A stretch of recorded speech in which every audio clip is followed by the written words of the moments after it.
नमस्कार, मैं वंदना अग्रवाल और आप देख रहे हैं राइट इंडिया प्लस। लोकसभा चुनाव जैसे कि नज़दीक आते जा रहे हैं, नॉमिनेशन भरने की तारीखें भी ऑलमोस्ट चल चुकी हैं। कुछ तारीख के बाद में वो नॉमिनेशन भी ख़त्म हो जाएंगे और चुनाव की तारीख 25 तारीख को नज़दीक आ रही है। तो इसी सिलसिले में लोकसभा चुनाव के रिगार्डिंग हम बातचीत करने के लिए आज मौजूद हैं महरौली में, और हमारे साथ बातचीत करने के लिए शंकर कुमार डे जी मौजूद हैं, जो कि दक्षिण दिल्ली से लोकसभा उम्मीदवार हैं और इनकी इन्होंने जो पार्टी ज्वाइन करी है वो है जय महाभारत पार्टी। चलिए इनसे बात करते हैं, क्या रीज़न था इनका इस पार्टी को ज्वाइन करने का और क्या मकसद है इनका चुनाव लड़ने का। सर, सबसे पहले स्वागत है आपका राइट इंडिया प्लस पे।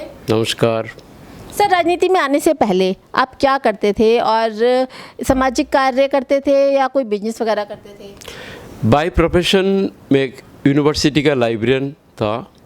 अभी जस्ट 6 मंथ पहले मैंने रिटायर किया सुशांत यूनिवर्सिटी गुरुग्राम से, और साथ साथ मेरा सोशल वर्क भी चलते रहा। मैं करीब 25 साल से समाज सेवा में जुड़ा हूँ। मैंने बहुत सारा सोशल वर्क किया है, जैसे लाइक आपका ब्लड डोनेशन कैंप एम्स के साथ मिलके हमने किया है, फ्री हेल्थ चेकअप कैंप, गरीब बच्चे को खाना देना, कपड़ा डिस्ट्रीब्यूट करना, इस तरीके से बहुत सारा काम हमने करते आया है। सर, सामाजिक कार्य आप काफ़ी वक्त से कर रहे हैं, लेकिन राजनीति में उतरने का क्या प्लान किया आपने? क्यों मतलब राजनीति में उतरे हैं? देखिए, राजनीति में इसीलिए मैंने आया है, समाज में परिवर्तन चाहिए और लोगों का एक डिमांड है। आज के दिन में लोगों के चाह रहा है। मैंने तो करीब पिछला 2 महीना में साउथ दिल्ली में आपको बताया, साउथ में 10 विधानसभा क्षेत्र है, जैसे आपका पालोम से लेके बदरपुर तक, पालोम, ब्रिजबासन, महरौली, छतरपुर, अम्बेडकर नगर, देवली, देन आपका तुगलकाबाद, कालकाजी, बदरपुर, इस तरीके से आपका 10 विधानसभा क्षेत्र है। तो सब में मैंने घूमा है, जाके देखा, लोगों से मिला, हमने मंदिर में गया, मस्जिद में गया, कई सारा चर्च में भी गया, हमने जाके लोगों से बातचीत हुआ है। सब लोगों का ये चेंजेस चाह रहा है, क्योंकि आज के दिन में जो माहौल चल रहा है तो वो ठीक नहीं चल रहा है। मेरा हिसाब से इंडिया ठीक दिशा में नहीं चल रहा है।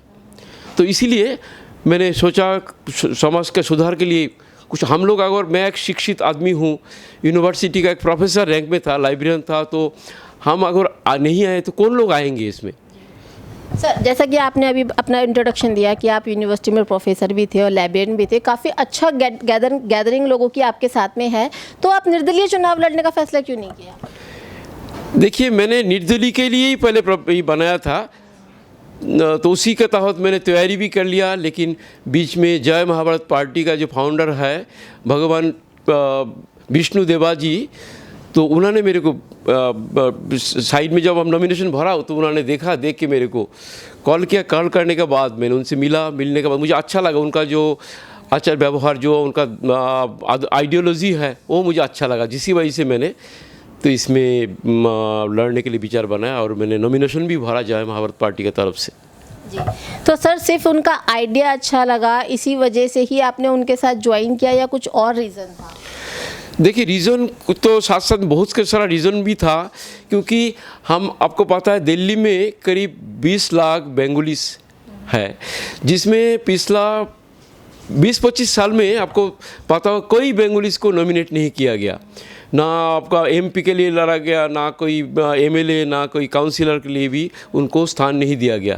तो इसके तहत मैंने भी काफ़ी लोगों से बातचीत किया है, इवन पार्टी लेवल में बात किया है मैंने, बीजेपी का लेवल में भी मैंने अपना नॉमिनेशन भेजा था मैंने, लेकिन कोई जवाब नहीं आया, जिसका वजह से मैंने इंडिपेंडेंट लड़ने के लिए फैसला बनाया। सर, जैसे हर पार्टी अपना अपना एजेंडा लेके उतरी हुई है लोकसभा चुनाव के अंदर, ऐसे आपकी पार्टी का क्या एजेंडा है? देखिए, हमारा पार्टी का एजेंडा ही है, जो देश में कई सारा एजेंडा है, इसमें जैसा मेरा अब करीब 20 मैनिफेस्टोस है। इसमें नंबर 1 मेरा तो दिल्ली में विभिन्न स्थानों पर गरीब व्यक्ति के लिए 10 रुपये का दोपहर का पौष्टिक आहार देना, क्योंकि आपको पता है दिल्ली में जो गरीब लोग हैं, रेली वाला, पटरी वाला है, इनको दिन में 200 रुपये इनकम करता है, जिसमें आपको 70-80 रुपये उसमें खाने में देता है, तो बचता क्या है उनको? तो इसीलिए मैंने एक एजेंडा तो ये बनाया। सेकेंड, मैंने नियमित अंतराल में युवाओं के लिए नौकरी मेला का आयोजन करना, ये मेरा सेकेंड एजेंडा है। ताकि मैंने एक यूनिवर्सिटी में रहा, यूनिवर्सिटी बच्चा को देखा, वो पढ़ाई करने के बाद जैसा दिल्ली में छोड़ के बाहर चला जाता है, बेंगलोर, कोई हैदराबाद, कई जगह में उन लोग नौकरी के लिए जाता है। तो अगर दिल्ली में हम उससे व्यवस्था करें तो दिल्ली में ही रह सकता है उनको। दिल्ली में कई सारा व्यवस्था मैंने सोचा भी है, जैसा आपका सॉफ्टवेयर हब बनाने के लिए भी प्लान है मेरा पास। तो उसके बाद दिल्ली में फिल्म सिटी का एक निर्माण करना के लिए भी सोचा। तो दिल्ली में अंतर्राष्ट्रीय न्यायालय का एक शाखा भी दिल्ली में बनाने के लिए हमने एक एजेंडा में रखा। पड़ोसी राज्य सहयोग से दिल्ली को प्रदूषण मुक्त करने के लिए भी एक एजेंडा हमारे पास है। तो इस तरीके से बहुत सारा एजेंडा हमारे पास है। दिल्ली में ध्यान केंद्रित करते विभिन्न स्थानों पर जमा है, जो रोड में आपको देखो हर रास्ता में टूटा फूटा पानी ये सब जमा होता है, उसके लिए साफ़ करने के लिए हमें कोई एजेंडा, जैसा हम ना आपका जमुना को साफ़ करने के लिए डीडीए मास्टर प्लान में है, डीडीए में प्लान में, लेकिन वो करता नहीं, प्रॉपर ढंग से नहीं करता है। तो इस तरह के कई सारा हमने प्लान बनाया है जो हमें काम करके आगे बढ़ना है। सर, जैसे सर मैं आपके मैनिफेस्टो की बात कर लेती हूँ। आपने अभी नौकरियों की बात करी कि अगर आप चुनाव जीत जाते हैं तो आप लोगों जो बेरोजगार युवक हैं उनके लिए नौकरियों का अरेंजमेंट करेंगे। लेकिन ऐसा ही प्रोमिसेस जब मोदी सरकार आई थी तो उन्होंने भी किया था कि हम करोड़ों में नौकरियाँ देंगे, 2 करोड़ या 4 करोड़ नौकरियाँ हम युवाओं को देंगे।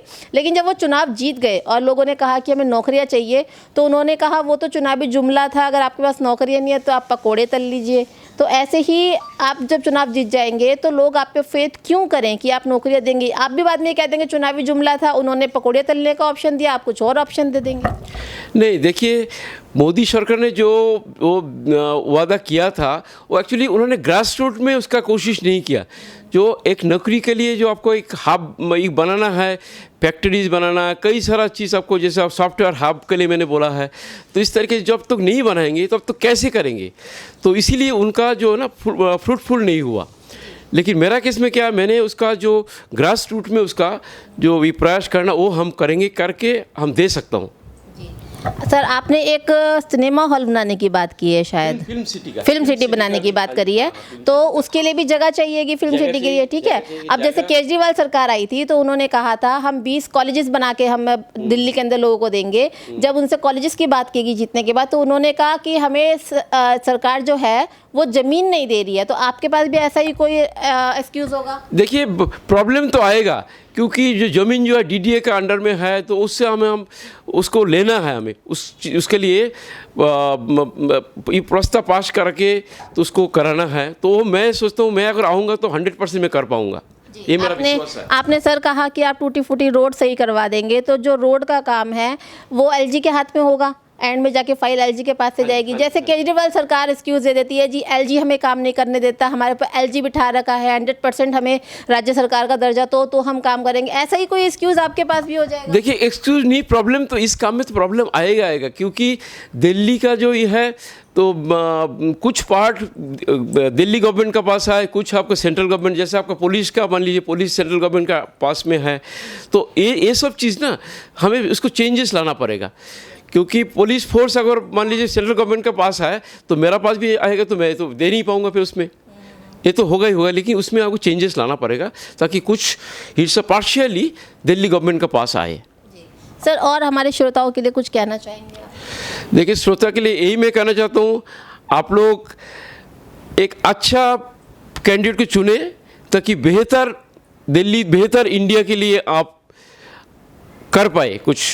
जी, तो ये थे हमारे साथ शंकर कुमार डे जी। इन्होंने अपना मैनिफेस्टो आप लोगों के सामने रखा और बताया कि अगर वो जीत जाते हैं तो वो पब्लिक के लिए क्या क्या हेल्प करेंगे। तो अब ये आपके ऊपर है कि आप इनकी बातों पे यकीन करते हैं और इनको जिताते हैं, और जिताने के बाद क्या ये अपने जो मैनिफेस्टो इन्होंने दिया उस पर खरे उतरते हैं या नहीं, ये देखना बहुत अहम होगा। तब तक बने रहिए हमारे साथ राइट इंडिया प्लस पे। नमस्कार।